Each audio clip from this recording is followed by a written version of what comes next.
Guys आज मैं आपको एक्सप्लेन करने वाला हूँ पाताल लोक सीज़न 1 का एपिसोड नंबर 3। इसके स्टार्टिंग में हमें विशाल त्यागी की पास्ट लाइफ दिखाई जाती है, जहाँ हम देखते हैं कि 3 लड़के अपने स्कूल जा रहे होते हैं। वहीं पर विशाल त्यागी उनके पीछे से आता है और इन तीनों का हथौड़े से मर्डर कर देता है। इसीलिए विशाल त्यागी को हथौड़ा त्यागी के नाम से भी जाना जाता है, क्योंकि वो हथौड़े से बहुत सारे मर्डर कर चुका है, लगभग 45 मर्डर कर चुका है। इसके अगले सीन में हम देखते हैं कि संजीव मेहरा फ़ोन पर किसी से बात करते हैं और उनसे पूछते हैं कि चित्रकूट में अगर वो किसी फेमस पत्रकार को जानते हैं तो उनसे उनका कांटेक्ट ज़रूर करवाएं, क्योंकि वो विशाल त्यागी के बारे में कोई न्यूज़ जानना चाहते हैं और उसके बारे में पता लगाना चाहते हैं कि वो उनका मर्डर क्यों करना चाहता था। फिर संजीव मेहरा को वहाँ से एक रिपोर्टर का नंबर मिलता है जिसका नाम अमितोष होता है, और अमितोष चित्रकूट का एक फेमस पत्रकार होता है। फिर उसके अगले सीन में हम देखते हैं इंस्पेक्टर हाथीराम चौधरी को, जो कि बस में बैठकर चित्रकूट जा रहे होते हैं।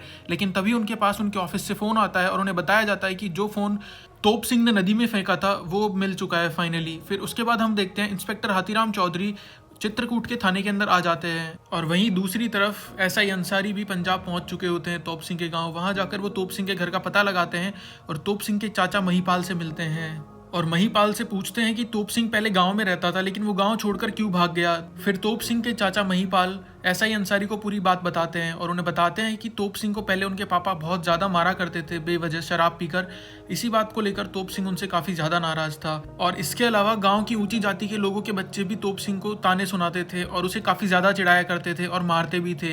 इन सभी चीज़ों को लेकर तोप सिंह काफ़ी ज़्यादा टेंशन में रहता था और काफ़ी परेशान भी रहता था। फिर तोप सिंह फाइनली डिसीजन बनाता है कि वो इन गाँव के लड़कों को नहीं छोड़ेगा और उनसे कैसे भी करके बदला लेगा। फिर इसी बात को लेकर तोप सिंह अपनी ट्रेनिंग स्टार्ट करता है और फाइनली हथियार चलाना भी सीख जाता है। फिर उसके बाद हम देखते हैं कि तोप सिंह एक दिन अपनी साइकिल से गांव जा रहा होता है, लेकिन तभी ऊंची जाति के लोगों के लड़के उसे सामने से आकर रोक लेते हैं। इसी बात को लेकर तोप सिंह की उनसे बहस हो जाती है और तोप सिंह को वो काफ़ी ज़्यादा गालियाँ सुनाने लगते हैं और तोप सिंह को कहते हैं कि वो अपनी पैंट उतारे और कपड़े भी उतारे। इसी बात को लेकर तोप सिंह उनसे काफ़ी ज़्यादा गुस्सा हो जाता है और अपनी जेब से चाकू निकालकर उन तीनों को मारने लगता है।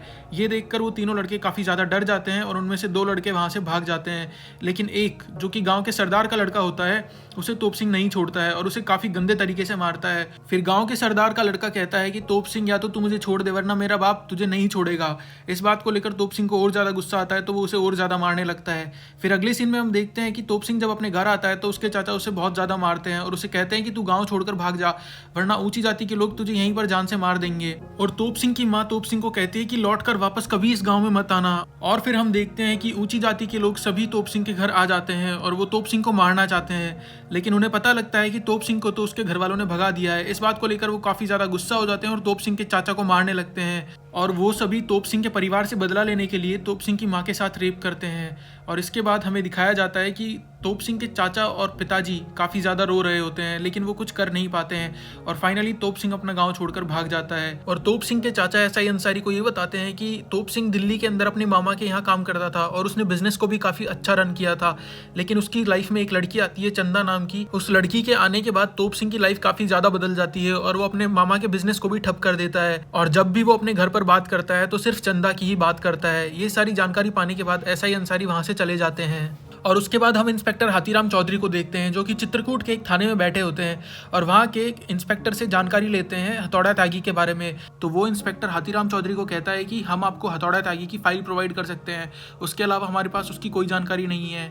वो फाइल लेने के बाद इंस्पेक्टर हाथीराम चौधरी विशाल त्यागी के घर पर जाते हैं और उनके पिताजी से बात करते हैं और उनसे पूछते हैं कि ऐसा विशाल त्यागी ने क्या किया था जिसकी वजह से उसे गाँव छोड़कर भागना पड़ा। लेकिन हाथीराम चौधरी को विशाल त्यागी के घर से कोई भी जानकारी नहीं मिलती है। उसके अगले सीन में हम देखते हैं सारा मैथ्यू को, जो कि संजीव मेहरा की कलीग है। वो संजीव मेहरा से फोन पर बात करती है और संजीव मेहरा को बताती है कि उसने विशाल त्यागी के बारे में पूरी इन्फॉर्मेशन निकाल ली है और साथ में उसकी स्कूल फोटो भी निकाल ली है, जिसे कि वो आज शाम को अपने टीवी चैनल पर टेलीकास्ट कर सकते हैं। फिर अगले सीन में हम देखते हैं कि इंस्पेक्टर हाथीराम चौधरी विशाल त्यागी के स्कूल जाते हैं और विशाल त्यागी के स्पोर्ट्स टीचर से बात करते हैं। फिर विशाल त्यागी का स्पोर्ट्स टीचर, जिसका नाम राजवीर गुजर था, वो इंस्पेक्टर हाथीराम चौधरी को बताता है कि विशाल त्यागी दौड़ने में काफी तेज था। वो चाहते थे कि विशाल त्यागी इंडिया के लिए नेशनल्स में जाए। फिर वो बताता है कि विशाल त्यागी का ताऊ विशाल त्यागी के पिताजी की जमीन पर कब्जा करना चाहता था, इसीलिए उसने विशाल त्यागी के पिताजी को डराने के लिए विशाल त्यागी की तीनों बहनों के साथ रेप करवाया, और इसी चक्कर में डर कर विशाल त्यागी के पिता ने अपनी पूरी जमीन विशाल त्यागी के ताऊ के नाम कर दी। लेकिन विशाल त्यागी, जो कि काफी ज्यादा गुस्सा हो चुका था इस बात को लेकर कि उसके ताऊ ने उसकी बहनों के साथ ऐसा किया, इसीलिए उसने अपने ताऊ के तीनों लड़कों का मर्डर कर दिया। फिर ये सारी बात जानने के बाद इंस्पेक्टर हाथीराम चौधरी विशाल त्यागी के स्कूल से चले जाते हैं, लेकिन रास्ते में उनका कोई पीछा करने लगता है छुपके। ये बात जब उनको पता लगती है तो वो एक जगह पर छुप जाते हैं और जो उनका पीछा कर रहा होता है उसे पकड़ लेते हैं। तभी जिसे वो पकड़ते हैं वो काफ़ी ज़्यादा डर जाता है और वो उन्हें बताता है कि वो प्रेस से है और उसका नाम अमितोष है और वो चित्रकूट का एक फेमस पत्रकार है और वो उन्हें विशाल त्यागी के बारे में ही इन्फॉर्मेशन देना चाहता है, इसीलिए उसने उनका पीछा किया। फिर अमितोष इंस्पेक्टर हाथीराम चौधरी को बताता है कि विशाल त्यागी दुनलिया गुजर के लिए काम करता है, जो कि चित्रकूट का एक काफ़ी ज़्यादा फेमस डकैत है और वो चित्रकूट के जंगलों में ही रहता है और उसे 4-5 साल से किसी ने भी नहीं देखा है सिवाय उसके 3-4 खास लोगों के।